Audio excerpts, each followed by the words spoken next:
Good morning, everyone, and welcome back to another Greater DAOR webinar. Today's webinar is ZipForm Plus and the Zip Mobile application. We're going to go over the ZipForm application, ZipForm Plus. I know that you're used to it. Some of you may be used to the ZipForm Standard on the desktop version. The ZipForm Plus is just a cloud-based web browser version of those same legal forms. We're going to kind of go over, play with it a little bit, see if you guys want to set up either some kind of transaction specifically so that we can send an e-signature document, or we're going to set up a template. You guys can decide yourselves which would be better for you. Additionally to that, I want to show you how to upload third-party documents into your doc inbox so you can add those to your digital signature packets and get those sent for digital signatures. Any document can be sent for digital signature. I'm going to allocate just a couple of more minutes to allow everyone to get signed on. This webinar will begin momentarily, about a minute or two.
All right, and fantastic, everyone, and thank you for choosing a Greater Downey Association of Realtors webinar. This webinar, ZipForm Plus, we're going to go ahead and go through. So I already took the liberty to sign in to my ZipForm application. No, during at any of this time, you can, there's a little questionnaire or that little question area for you. You can click on the questions if you have any specific questions and we can answer them. So just giving a little bit of a detail, coming right into my dashboard. This is my ZipForm Plus, right? So Already, if at the back it looks a little bit different than what you're seeing, you might just be seeing a little bit of an older layout. This is the older layout for the dashboard. It kind of has your recent activity right here in the center, some of your commission and quarterly sales, and any sales volume. Now, I just like the newer layout. By clicking the link for the newer layout, it allows me to see my tasks due. Now, this is important because I want to show you how to actually use your tasks menu individually for each transaction. We're going to move on over to the right of dashboard and go into our transactions. This is our transactional tab. From here, this is where most of us live. We can see our transactions. We see I have an active transaction for a specific property. As always, I can always come to the right and change the view from grid to list or back to list if I needed to. And from here, we can add new transactions, import or export a transaction, delete or change the status. We're going to move over to the right and go into our templates. Our templates tab allow us to set up pre-filled forms for transactions. So we can see I do have a residential purchase agreement and I have a vacant land agreement already pre-filled with some information. Templates, right? We can start a new template, import or export templates, or see specific clauses or create specific clauses inside of a template. So we have all of that power and transactional management inside of these two tabs. Additionally, we have our doc inbox. Our doc inbox is going to allow us to harbor documents into our ZipForm. This is where we're going to link our third-party documents directly into our ZipForm. So we can see I do have a PDF already uploaded. And from here, we can add documents directly either from our computer, our Dropbox, our Google Drive, or even our OneDrive. So you have many different options in uploading documents into your zip forms. And with these documents, we can either move them to a transaction, copy them to a specific transaction, print, email. Now, this is your direct inbox address, this Joey Salinas 508 at docs.ziplogic.com. You will get your own custom and specific inbox address so that you can send documents that way as well, or can send emails directly into your inbox.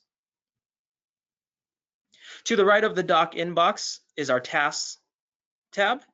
From here is the complete overview of all of our checklists inside of our transactions. So inside of a transaction, we can put different checklists for different events or different dates that we want to keep track of. For instance, I have a follow-up event for my 1545 property and a cover sheet.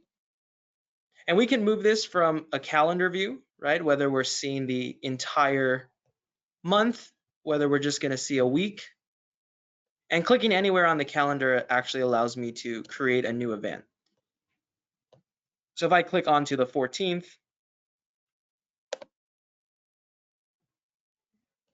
it'll inform me to start creating a new event.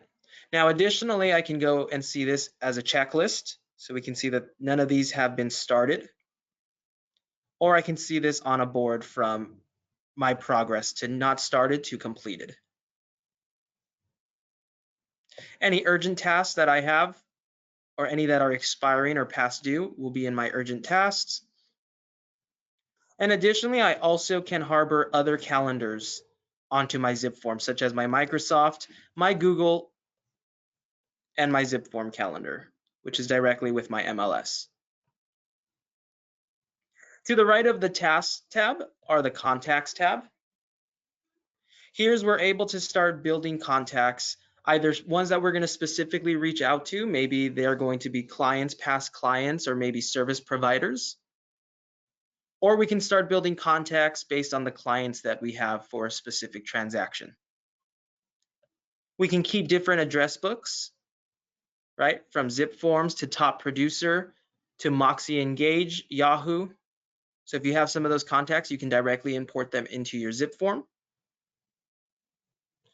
And adding a new contact is easy, right? We'll click on New Contact and just fill out the field. Whether there's a specific category that you've created, I see that I've created DAOR category for my education department and the lot in case I have a listing change form or something that I want to send to them. And I can also give them a role, whether they're a client, an agent, escrow, title, or lending. And I would just be filling out any details that I have on them, any specific notes, and I would save that contact.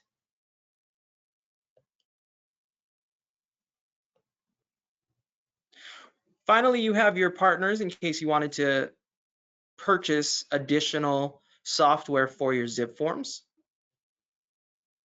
You would come on to shop to make those purchases. And finally, you have your help for your learning center in case you want to get new tips for using zip forms, any support material or in-app guided help.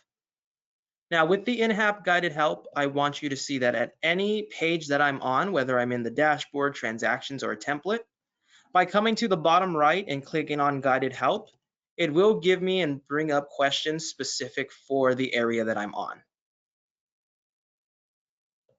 So we can see that if I go back to templates and click on guided help at the bottom right, I'm thrusted into getting started, into specific walkthroughs, right? Creating a new template, any specific videos or guides. So these are just additional resources that I wanted to get you in case you couldn't get a hold of me specifically here at the office or someone at the office to support you. Those support materials will be there for you. As always, before we continue though, we're going to go ahead and go into our profile and settings. We want to go up to the top right and hit the Me section. It's going to drop down our information, making sure this information is current and relevant to our office. And we're going to go into profile and settings. Now this is key before we're working through any software or any of the transactions. We want to make sure that the information on our zip form at the base is current, relevant, and up to date. For some of you who've made office transfers, or for some of you who have updated some of your information like your email or your phone with the MLS, you have to make sure you come onto your zip forms and update that information as well. So coming into profile and settings, we get the About Me section. We can see all of our first name, last name, email, phone, fax, your license number, and an email signature for when you send out emails if you'd like. If you've corrected that or updated any information, we'll make sure we click on Save. To the right of About Me, sign in security if you want two-factor authentication. Two-factor authentication means that every time you try to access your zip forms, there is going to be a code that gets sent to your phone before you can access them. So just an additional level of security. To the right of that are our offices. This is the #1 question when I get called. Hey, I've switched my office, but the bottom of my forms, I have to change them myself manually because they keep saying something or an old office. We're gonna make sure we come into our offices, make sure this information is current, relevant, and up to date, and then we can save it. Now, when we do make these changes, all these changes will only be applied to new transactions. It will not update any current or existing transactions. We can see our forms, additional products that we have subscribed to, free of course, with your membership. We come over to settings and we want to make sure that our e-signature options are reflecting with the correct e-signature platform that we want to use. So I know a lot of you use DocuSign, but DocuSign is a third-party and exclusive provider of electronic signatures. So you'll have to pay your own fee for using DocuSign, and I won't be able to specifically help you out in sending those packets because it is a little bit different of a process. But your ZipForm membership comes with a free signing service, 3 actually. We're going to use the Digital Ink 2.0. It's the newest and just the most powerful and gives you the most control over the packets you're sending. And later on in a couple more minutes, I'll show you why. I'm going to make sure and verify that no matter what packet I use, that the time zone is correct. This has been the second probably most troubleshooting call that I get is, hey, my packets are taking some time. I've sent them. It's showing that they're good. It shows that they're pending, but none of my clients are actually reading or getting any of the emails. And it's because the time zone is a little bit off. Here's some additional account preferences, links to other transactions if you have teams. And finally, you can do your notification settings, when to be notified. telling me to make sure I'm saving if I'm doing any changes, most important. And I can see all my notifications and how I'll be notified by them, as well as if I have any assistants or TCs who need who need to be able to view my transactions.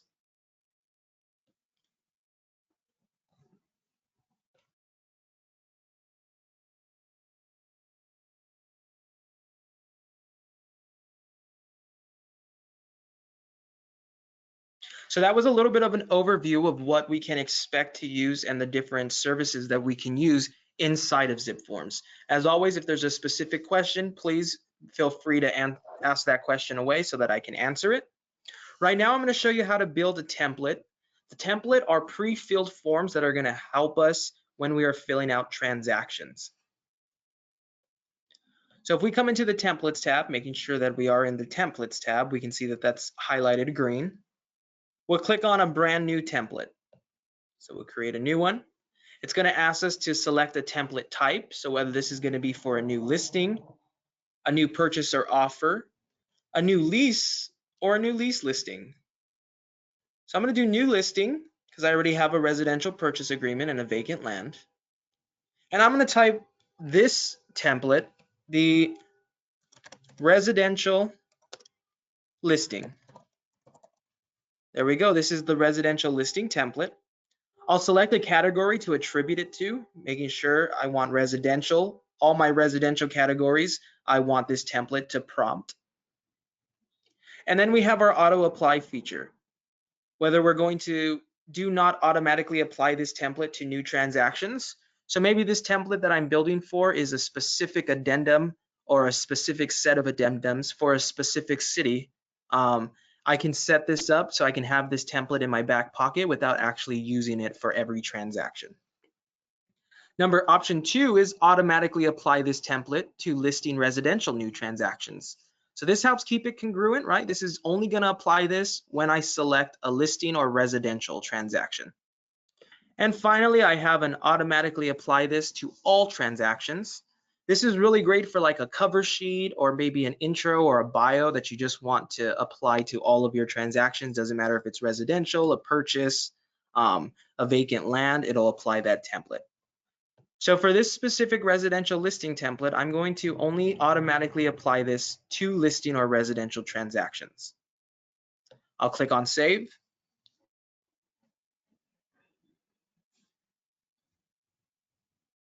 And we'll see it's thrusted me right into the actual transaction or the template, excuse me. I'm going to go back just a little bit, back to list, to show you now that that has prompted. The residential listing, I have my residential purchase and my vacant land still. Coming back into my residential listing agreement, I'm taken directly into the Documents tab. Now I do have a Parties tab and a checklist that I can start in this template, but when we're filling out templates, we want to be very specific, and it's very crucial that we're only filling out information that stays relevant to us as the agent.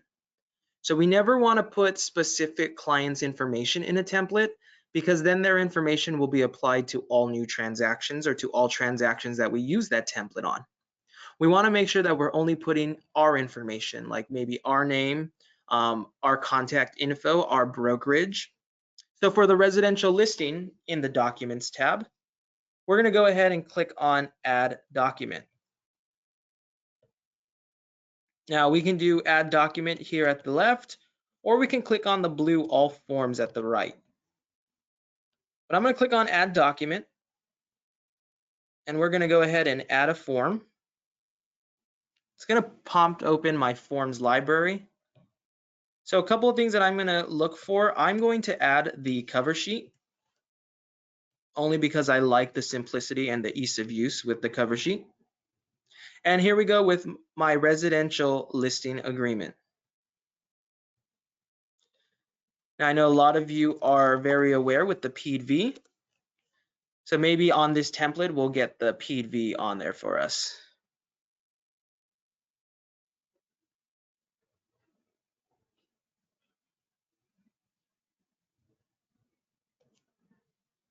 Okay, so now I have 3 documents here in this template. I have a PDV for visitors, I have this listing agreement, and I have a cover sheet. Now, either one of these documents that I start filling out, the information is going to move on and fill out to all the other documents. I love the cover sheet because coming into the cover sheet, it really helps simplify the actual transaction.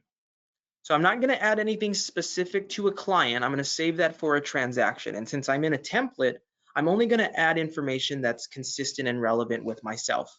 So I'll move past buyer, I'll move past sellers and property because that's all specific to a transaction.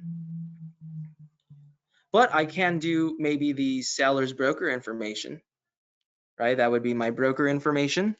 So we'll do the Greater Downey Association of Realtors, and we'll start adding the street address, the license. Much easier and streamlined when I'm doing the cover sheet. I'm adding all of the brokerage information.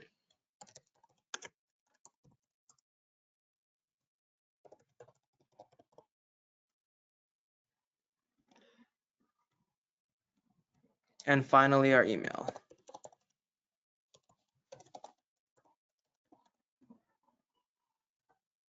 Right? If I have any in-house lending, I can do that right now, or appraiser or title.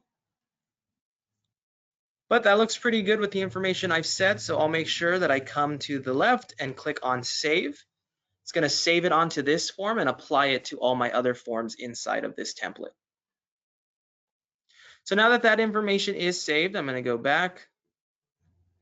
And I can verify that by going into the actual listing agreement and see how some of that brokerage information and my information has already pre-filled on this form. And that's exactly what we want. So when we start a transaction, if we're a listing agent, when we start that transaction, all of our information is already filled out. I only have to worry about the client's information. So I'm going to get out of this transaction, or this template, excuse me, right? I'm pretty much done with it. We can see that we're always in the template because it says you are currently modifying a listing template. Click here if you want to create a new listing transaction, right? But we're going to get out of the template and go into our transactions tab. And we're going to set up a new transaction and apply that template. So I'm going to click on brand new transaction. It's going to ask us to select a transaction type. We'll click on the new listing. This is a new listing that I have. It's going to ask me to enter the name of this transaction, or I can start by clicking on the property address. So let's go ahead and start with the property address. By clicking on the actual address, it'll prompt that information to start pre-filling out the forms. Now I'm going to skip over the import property information. If you want to, you can purchase ZipForm Record Connect. ZipForm Record Connect allows you to import property information directly into the transaction. So all of the property and contact information directly into the transaction. You can pay that fee if you'd like.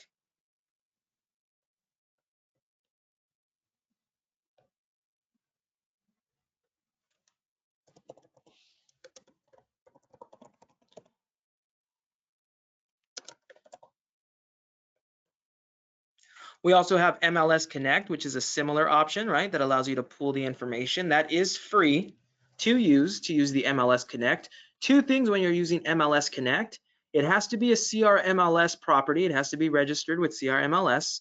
And two, it has to be active. If it's not active, it will not pull the information. But now that we have that taken care of, we're going to select the category for this listing. This is a residential. We can see that the moment I've selected residential, my template automatically applied, right? This residential listing template that I selected. We can see that if I go to, let's say, multi-unit, no template has applied. I haven't created a template for that yet. Commercial, same. Vacant land, same. I've only done residential listings. We'll select the status, keep this as active. And if we want any comments, we can put the comments right there. And we'll click on Save. I'm going to let that prompt just a little bit.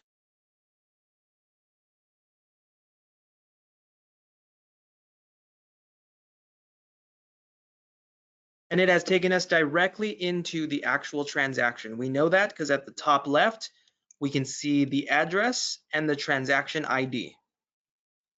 So I'm going to go back to the list just to show you now that that's added, that 8617, and we can see some of my older transactions.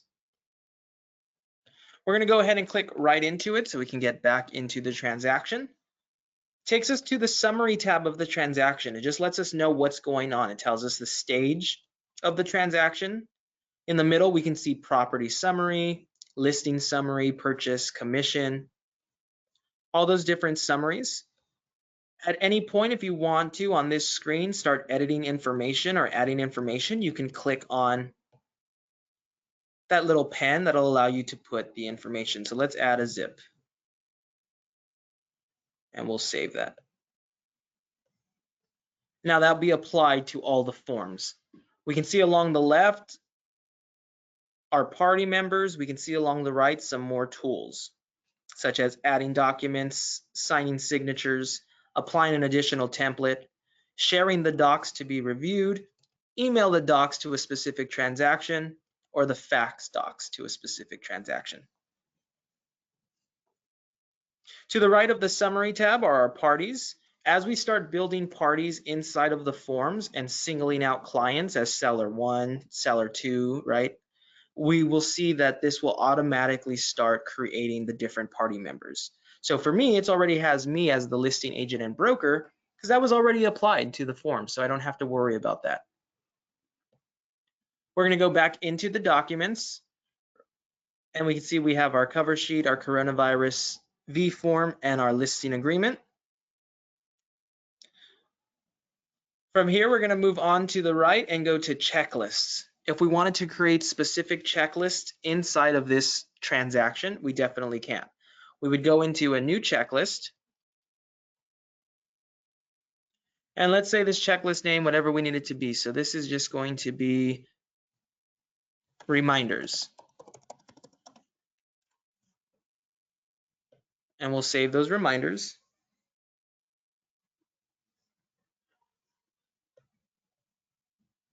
And now we can see that we have the reminders checklist, and we can have different categories. So we'll select this category to be the seller. We'll keep it orange, save. And you know what, let's go ahead and add a new category at the right and put buyers, put them in a blue. So now we see that I have one checklist of reminders, and I can add multiple checklists. So if I have a checklist for reminders, a checklist for disclosures, a checklist for signatures, I can have all those different checklists and add different tasks to them. So for the reminders checklist, I can create a new task specific for the seller. So let's say the task name is review disclosures. So we'll go through the disclosure process, and maybe this has a due date of none or a fixed due date specific to a day or relative. We'll do this one day after. We'll do one day after date of contract. We can select a responsible party member. So our sellers are going to be responsible. The status is not started. We can add any specific documents we want. So we can add disclosures now if we needed to. And we'll go ahead and save that task. So now I have one task due after the date of contract, and that's to review the disclosures, and that's for specific my seller. Now back at the top, we can move this from a calendar view between what's viewed this month, right? A checklist and a board. Right, and now from the buyer side, let's go ahead, or from the sellers again, let's go ahead and create a new task. I'll do retrieve paperwork. This will be fixed, and we'll do this 3 days from now. I'll give them that call to retrieve the paperwork that they signed. This is required. I am responsible solely for this, and we'll say that this is in progress. I'm going to save that. So now when we come back to that calendar, we can see that retrieve paperwork is actually on my calendar. And by hovering over it, I can see a little bit of it if there's any documents attached, and I can change the status. Additionally, to the right of the checklist, you have notes that you can keep for your record, and you can print them out as well. You can add a new note.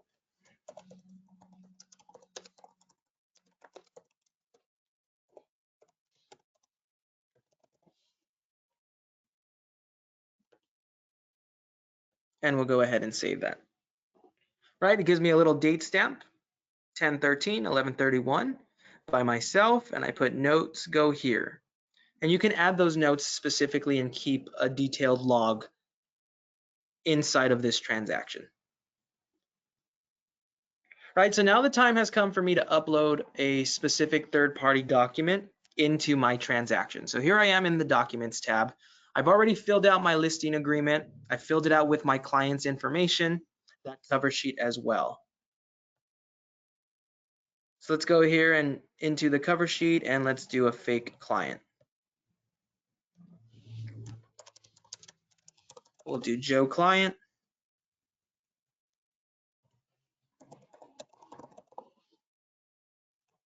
Perfect, joeclient@gmail.com, and we'll make sure to save that information.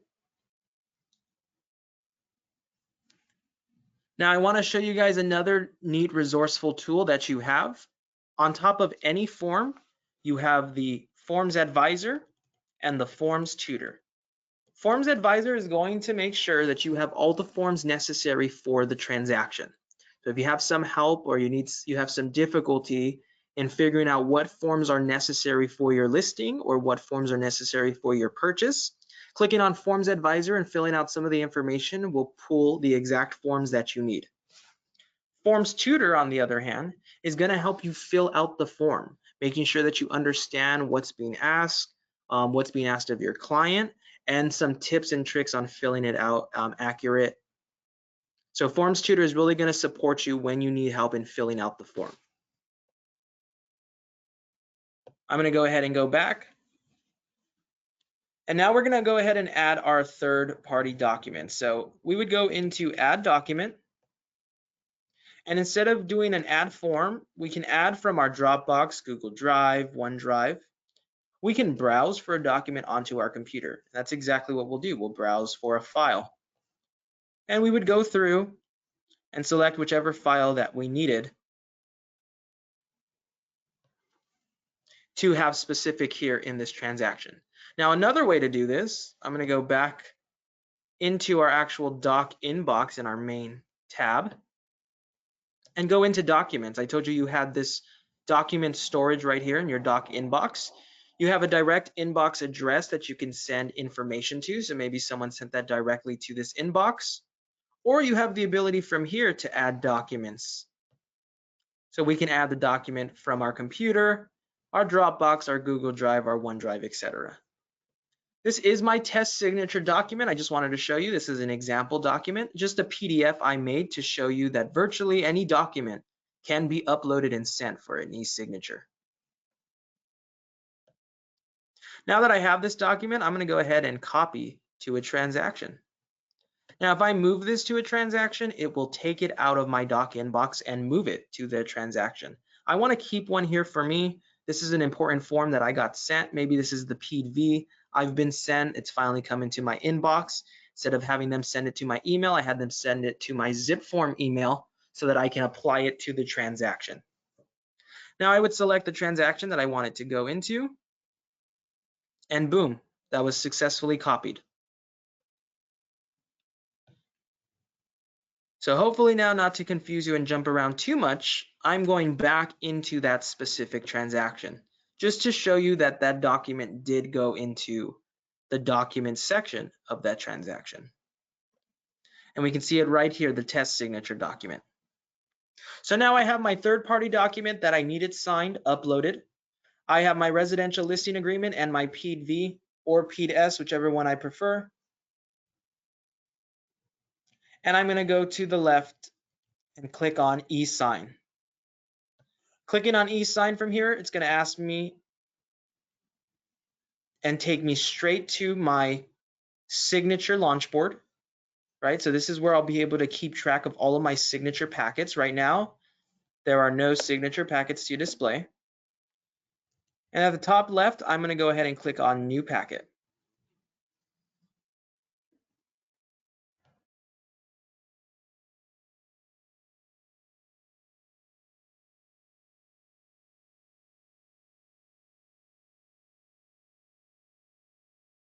We can see right away, once I clicked on New Packet, it brought up all the documents that I possibly can send.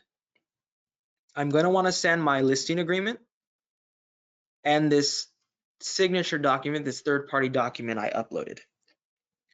I'm going to reserve the PED form for later. If it is the PED-S, maybe I'll send it now. I'm not going to send the cover sheet, right? That's just for my information to know. So I'll click on Close. We see I have my two documents at the bottom. I can have my packet name.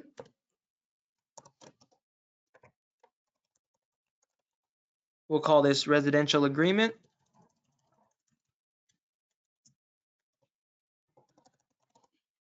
Perfect. And we see our signing service, which is the Digital Link 2.0. This is step one, just getting the packet name, signing service, and documents. We're going to go ahead and click on Next and go to step two. Step two is selecting our party members. So we can see that it's already prompted and propagated the different party members based on the information that I filled out in the forms. It has myself as the listing agent. Now it's giving me a little bit trouble because of my email. It's saying that my email is not going to work. So by clicking on that, I can just change the email.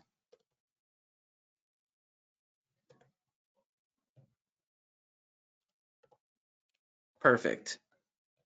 And now I'll click on Joe Client as well. So I have both of my party members, right? I can do contacts from my service providers, my top producer, my Google, or my Microsoft. But I have my two party members. I'm going to click on Close. We can see that it kind of didn't add me. So let's go back to Add Signers at the left.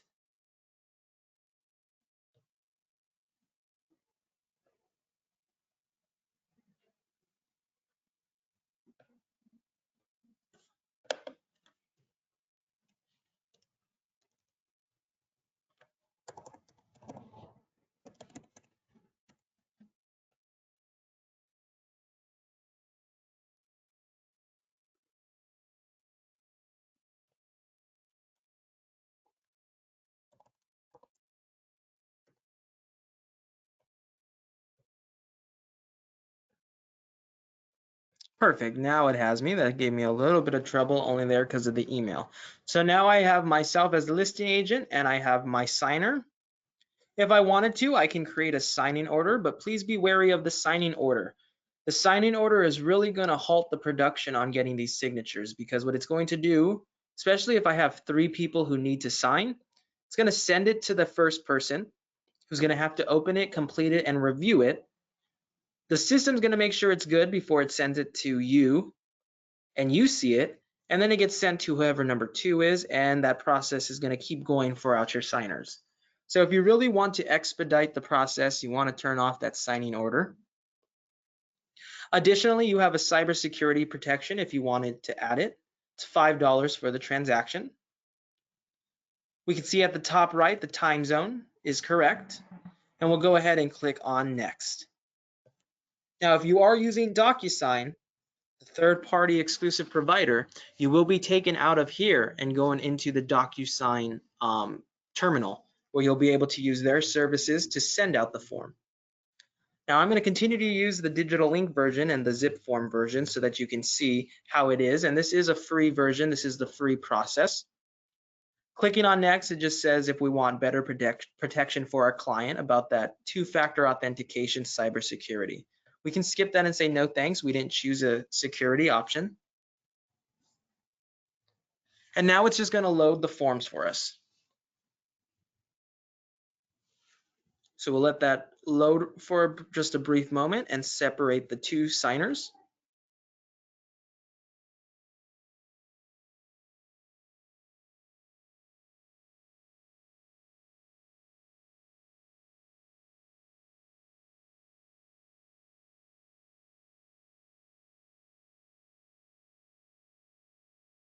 And now we can see our forms have loaded. So I'm going to go through, right? It's always good to kind of go through and just make sure that the signers and the signatures are exactly where they need to be. So I see my client and I see myself. Scroll a little bit further. I see my client, myself, client, and I just want to verify. There's an initial.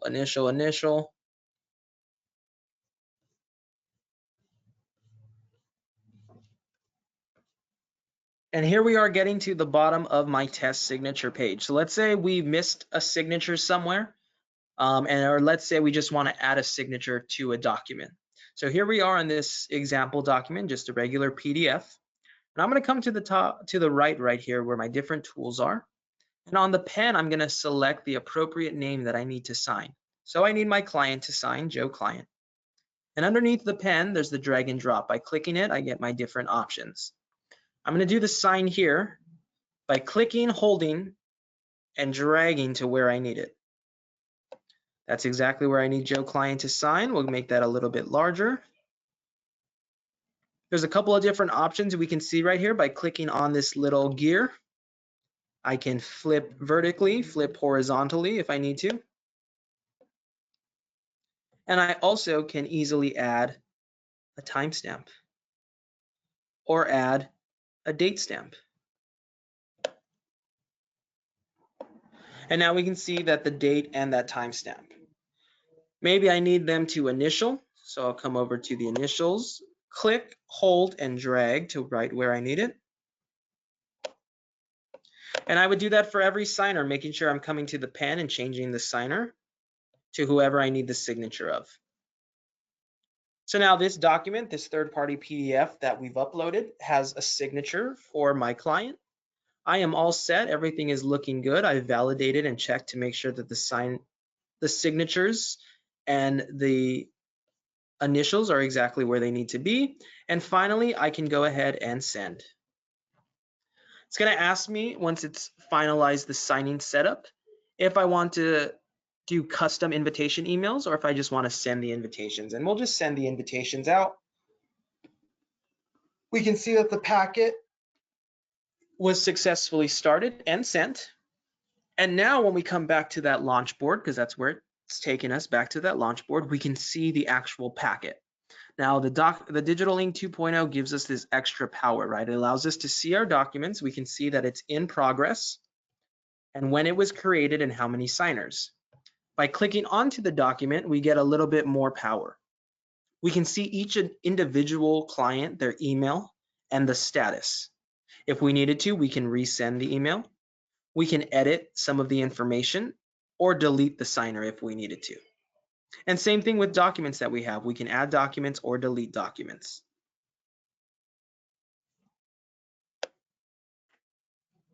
If I wanted to cancel the signature packet, I would click on cancel.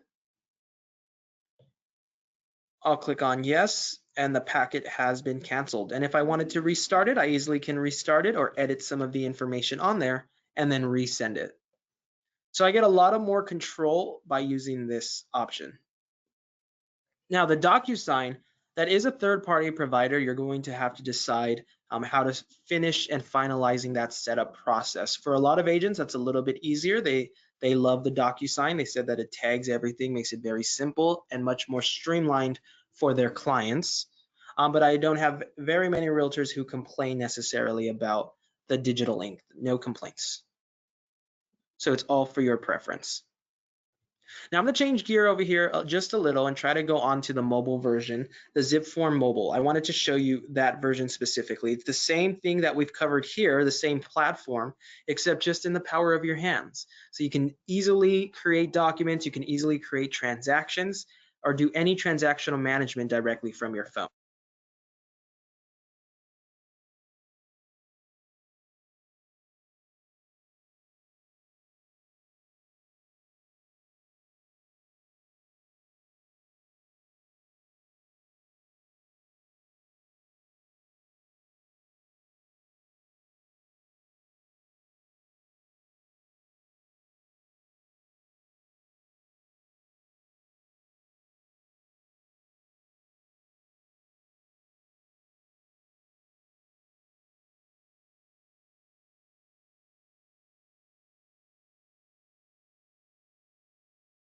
Right, so perfect. Hopefully you're having no trouble seeing my screen.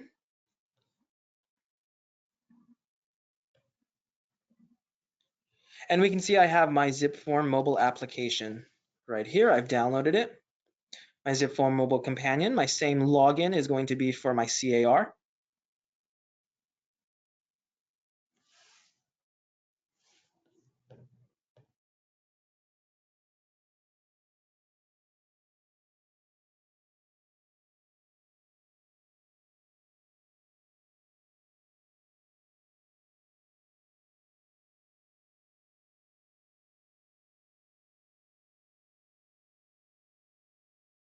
So I signed in using not my ZipForm credentials, my CAR credentials, and I just used my DW and my username. And now I'm in. So this is the actual mobile companion tool. We see it's very similar, just a different layout depending on what you can see on your screen. So I am using my iPhone. We can see any of the signature packets that are in progress. Now I did cancel that one, but we would have seen a 1 right here. I can instantly view forms or create a new transaction. And scrolling down, we can see all of my tasks due. So we can see, right, I have something to retrieve. By clicking on it, boom, retrieve paperwork, and I can change the status of that if I needed to. See some recent activity. We can see I created the transaction 8617. And now we're going to go to this more section right here and move on over, and we can go through our transactions, something specific that we needed to work on for the transaction. Let's go back into 8617. It's going to bring up the transaction summary, and we can go through and change the status, start filling out some of the property information, and we can go through from the transaction summary to the parties, the checklist, or the documents. So I can see all of my documents and all of my forms, and I can view them on my mobile device. We'll go on past and go back into our doc inbox. Right, and from here, because we're on our cell phone, we can easily add a document that is coming directly from our phone. And it would take me to add a document on from my phone. So that's always a neat tool right there, using your phone and being able to access documents and put them directly onto your zip form. Any photos you've taken, you can put them onto your zip form.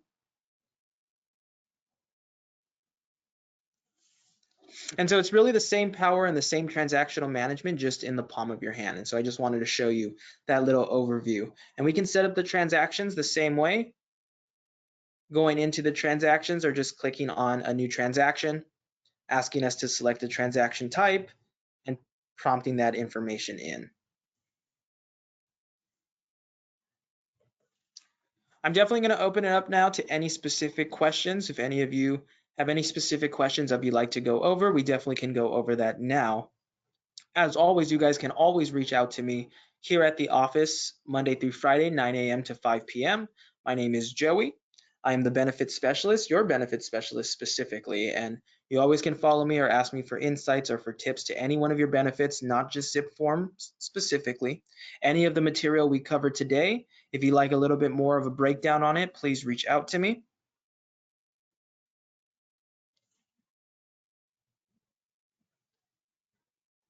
Finally, just to leave you with another little tool that just came out, we have our legal hotline mobile application. So I know a lot of you who come and ask questions specifically about the forms. If you didn't want to use the forms tutor or you weren't finding any resolution using the forms tutor, the legal hotline app allows you to log in with your CAR membership. We can see my username and password. But from there, I'll be able to see things such as legal news, recent laws, any Q&As that I have specifically on standard forms. Here's Forms Tutor again, any webinar trainings. Jump me directly into my ZipForm Mobile, and if I need to contact them specifically. So I can contact the legal hotline, right, for agents and brokers, customer service, the financial or ombudsman hotline. So it just gives you a lot of resources and a lot of tools, legal tools directly at your fingertips. Guys, if there's nothing else specifically, or any specific questions, please have a greater DAOR day. And it's been a pleasure, and I will talk to you guys soon.